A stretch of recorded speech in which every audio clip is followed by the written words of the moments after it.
महाराष्ट्रातील तमाम जय बाबाजी भक्त परिवाराला जय बाबाजी, वंदनीय जय जनार्दन। आज आपण छत्रपती संभाजीनगर जिल्ह्यातील निमगोंदगाव येथील श्री संत जगद्गुरू जनार्दन स्वामी मौनगिरीजी महाराज निमगोंदगाव यांच्या आश्रमाला भेट दिलेली आहे आणि या ठिकाणी आपल्यासोबत आज आपल्या सर्वांच्या दर्शनाला लाभलेली एक अलभ्य मूर्ती, ज्याला आपण म्हणूया जगाच्या कल्याणात संतांच्या विभूती जसं आपण म्हणत असतो अशा पद्धतीचे आपल्या सर्वांचेच लाडके भोलेगिरी बाबा।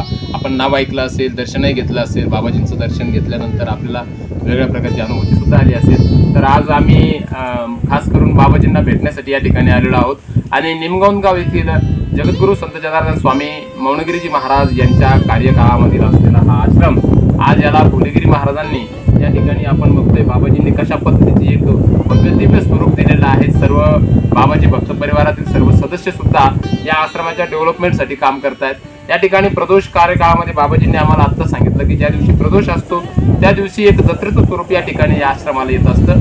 भाविकांची गर्दी इतकी मोठ्या प्रमाणात असते आणि जवळच बाबाजींचं मंदिर आहे, जगद्गुरू संत जनार्दन स्वामींचं मंदिर आहे आणि याचबरोबर जिथे आता आपण बसलेलो आहे बाबाजींसोबत, तर हे प्रभू शिवशंभूचं मंदिर आहे, महादेवाचं मंदिर आहे, रुद्रायेश्वर या मंदिराचं महादेवाचं या ठिकाणी शिवलिंग आहे, जाजवरला ग्रामदैवत या ठिकाणी आहेत आणि दूरदूरवरून भाविक या ठिकाणी येत असतात। बाबाजींची कधी कधी भेट होत नसते कारण बाबाजींचे कार्यक्रम सुरू असतात, परंतु आज आम्ही खास बाबाजींची वेळ घेऊन या ठिकाणी बाबाजींना भेटण्यासाठी आलेलो आहोत। नेमकं या आश्रमाचा महिमा काय आहे आणि इथे वार्षिक कार्यक्रम कसे कसे असतात तर आपण आता बाबाजींच्याच मुखातून या ठिकाणी ऐकूया। बाबाजी, काय कार्यक्रम असतात इथं? सालाबाद प्रमाणे प्रत्येक वर्षी आपण या ठिकाणी लक्ष देऊन हे सगळं करतात? दरवर्षी एक मोठा कार्यक्रम असतो आणि सगळे भक्तगण जवळचे लांबचे सर्व येतात आणि चांगल्या प्रकारे तो कार्यक्रम करतात। अच्छा. बाबाजीचा अच्छा. हां, वर्धापन दिन निमित्ताने बाबाजीचे आहे आणि चांगल्या प्रकारे ते मांडलेले आणि त्यानंतर इथला महिमा असा आहे की जंगलामध्ये जंगल कसा मनुष्य दुःखी आला तर सुख घेऊन जातो, हसत जातो। वा, एवढं ह्या बाबाजींचे पाऊल पुन्हा आहेत? स्वतः बाबाजी राहिलेले हां. सर्व बाबाजीच्या बाबाजीच्या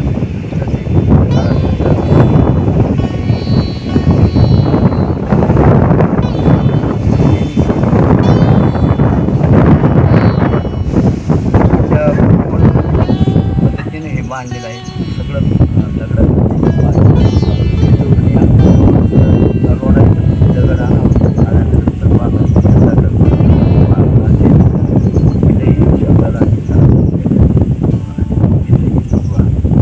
अशा पद्धतीनं या ठिकाणी आता आपल्याला बाबाजींनी सांगितलेलं आहे की जगद्गुरू संत जनार्दन स्वामी मौनगिरीजी महाराज यांची इच्छा होती की हेमडपंथी मंदिर बांधायचं आणि हे जे मंदिर आपण बघतोय खरोखरच हेमडपंथी दगडामध्ये बांधलेलं आहे। जवळच इथं असलेलं तलवाडा हे जे गाव आहे त्या ठिकाणी तो जो काळा पाषाण पाहिजे, तर तो काळा पाषाण म्हणजे तो दगड या ठिकाणी भाविकांनी आणलेला होता। त्या काळामध्ये कसा आणला असेल त्यांना माहिती। एवढं सुंदर भव्यदिव्य मंदिर आहे आणि या मंदिराला टिकून आतापर्यंत कुठल्याही बाबाजींच्या स्मृतीला धक्का लागू दिला नाही, उलट त्याला जतन करण्याचं काम बाबाजींचे जे शिष्य आहेत आणि आमची जी गुरुमाऊली आहेत परमपूजनीय संत भोलेगिरीजी महाराज जे आहेत, बाबाजी या ठिकाणी आहेत, या ठिकाणचे मठाधिपती म्हणून ते काम बघतायत। तर अतिशय भव्य दिव्य असा आणि इथे एक शांतता मिळाली आम्हाला आल्या आल्या आणि खूप प्रसन्न वातावरण आहे। जंगल में मंगल जसं बाबाजींनी सांगितलं, तर या जंगलामध्ये आल्यानंतर तुम्हाला वेगळी शांतता मिळाल्याशिवाय राहणार नाही आणि मनोकामना ज्या आहेत त्या या ठिकाणी बाबाजींच्या चरणावरती हृदयेश्वर महादेव शंभूच्या शिवलिंगावरती जर आपण ती मनोकामना ठेवली तर ती पूर्ण होते अशी बाबाजींनी या ठिकाणी सांगितलेलं आहे। आपल्याला जर कधी वाटलं की आपल्याला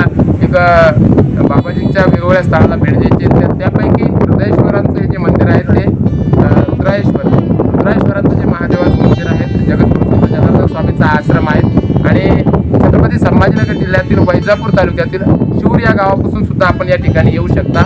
निमगोंदगाव जर आपण गुगल मॅपला विचारलं तर निश्चित आपण डायरेक्टली या आश्रमाला सुद्धा भेट देऊ शकता। आपल्याला या आश्रमाचा संपूर्ण व्हिडिओ इमेजबंदाच्या माध्यमातून पाहायला मिळणार आहे आणि बाबाजींच्या कार्याबद्दल, बाबाजींच्या या जतन केलेल्या स्मृतीबद्दल आपल्याला काय वाटतं व्हिडिओच्या कमेंट बॉक्समध्ये कळवायला विसरू नका। हरिओम, जय बाबाजी।